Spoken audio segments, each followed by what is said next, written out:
You might have seen my previous video where I tested the old War Factory strategy. A lot of players say it's completely dead and doesn't work anymore, but I tried to prove that it can still be powerful in the right situation.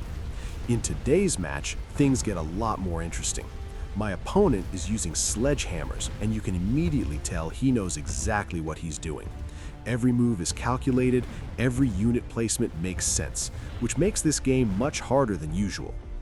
The first round actually started pretty close. Nothing too crazy yet. I managed to win, but only by a few points. But things start to change in round 2, so let's take a look. One more thing I almost forgot to mention. I'm playing with the training specialist, while my opponent is using the missile specialist. That means every round he gets a missile strike that can hit my units and deal serious damage. Because of that, the best way to play against this kind of opponent is to spread your units across the battlefield as much as possible. The wider your formation is, the less value those missiles get, and the less damage they can do. My opponent already has a bunch of Sledgehammers, and that's starting to become a serious problem for me. I definitely don't want those Sledgehammers to start leveling up, because once they do, they become extremely hard to deal with. So I need to react to this right now. The best options against them would probably be air units or maybe scorpions or stormcallers. I lost that round, but honestly, it wasn't a heavy loss. We're still very much in this game. In the next round, we'll try to bounce back. So no stress, no panic, everything is still under control. Unfortunately, I didn't get any great cards this round, so I think I'm going to pick up some Stormcallers and see how well they perform against those Sledgehammers. I also noticed he bought range for his tanks, which makes them even more dangerous. Let's see how this round plays out and how well this decision works. One thing I'm starting to notice now is that we're really lacking small units, like crawlers or fangs. Right now, his tanks are destroying my army way too quickly.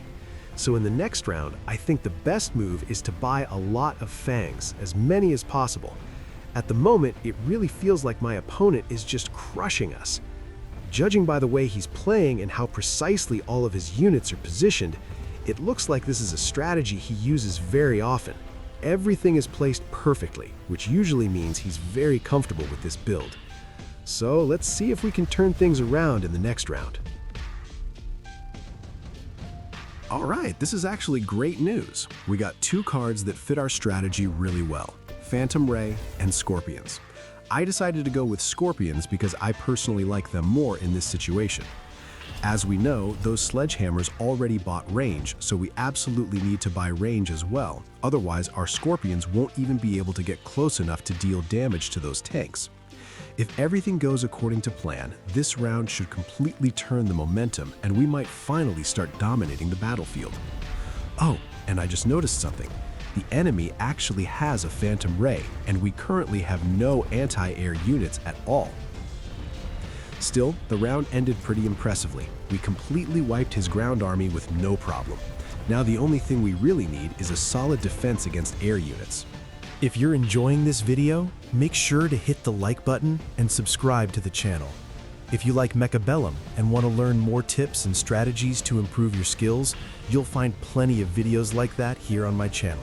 Your support really means a lot and helps the channel grow. I'm really curious to see what cards the game is going to offer us this time. I decided to pick additional deployment slots because it allows me to place more units on the battlefield, which can be really useful. I also bought snipers with the aerial specialization ability. In theory, these snipers should do a great job protecting the sky from Phantom Rays. Now I just need to spread them out across the battlefield a bit more to get better coverage.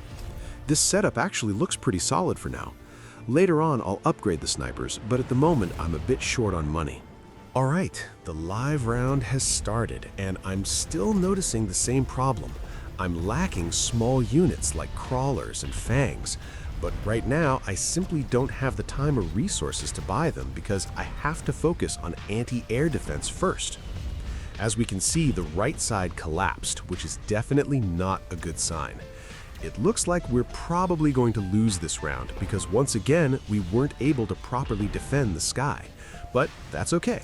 In the next round, we'll definitely deal with that problem. I'm really curious to see what cards the game is going to offer us now. Arc lights would actually be a pretty good option here. Vulcans could also work, but I personally prefer arc lights, so I'm going to pick them and immediately buy range for them. I already have a plan for the next round. I think we should be able to deal pretty easily with his fangs and crawlers. I'm going to buy a couple of shields to protect my units from his missile strikes. That should help reduce the damage from his missile specialist ability. What surprised me though is that he's heavily upgrading his fangs. He's probably trying to protect himself from my scorpions. We'll see how well that works for him. In general, arc lights are still incredibly strong units. Even after a lot of nerfs and updates, they're still very powerful. And honestly, things are looking pretty good for us right now. His tanks aren't leveling up as fast as he would like, which works in our favor because it gives us more time to strengthen our army. As we can see, we're now handling the air units pretty easily, so I don't think my opponent will want to invest in more air units anymore. His ground units are also getting wiped out quite quickly, and he still hasn't managed to level up his tanks, which is very important for his strategy. Right now, things are definitely looking good for us. At this point, all we really need is more scorpions. I'm going to ignore the fact that we're lacking small units like fangs or crawlers and just keep building scorpions. I also bought the shockwave ability for my arc lights, which is an amazing upgrade. In my opinion, the best combo is arc light range together with shockwave because it's incredibly effective at clearing out small enemy units. I have a good feeling about this setup.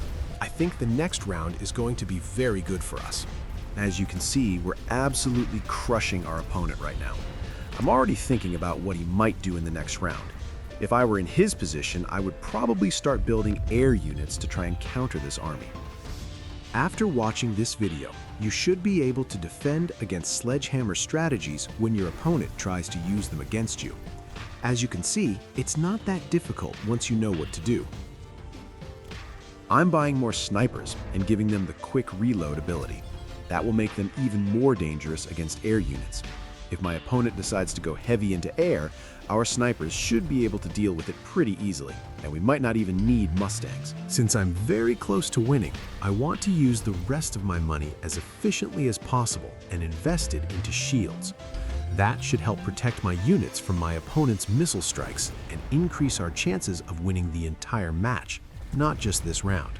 Arc lights really are one of the stars of this game. Just look at how easily they deal with all the small units, leaving our opponent with absolutely no chance to recover. His giant units and air attack look terrible right now because our snipers are simply destroying them one by one. I think our opponent already understands that this game is basically over. Now it's up to you to decide, was this just luck or is it knowledge that you can apply in every match? I'm really happy for those of you who watched the entire video until the end without skipping, and I want to say thank you for watching, liking the video, subscribing to the channel, and sharing it with your friends.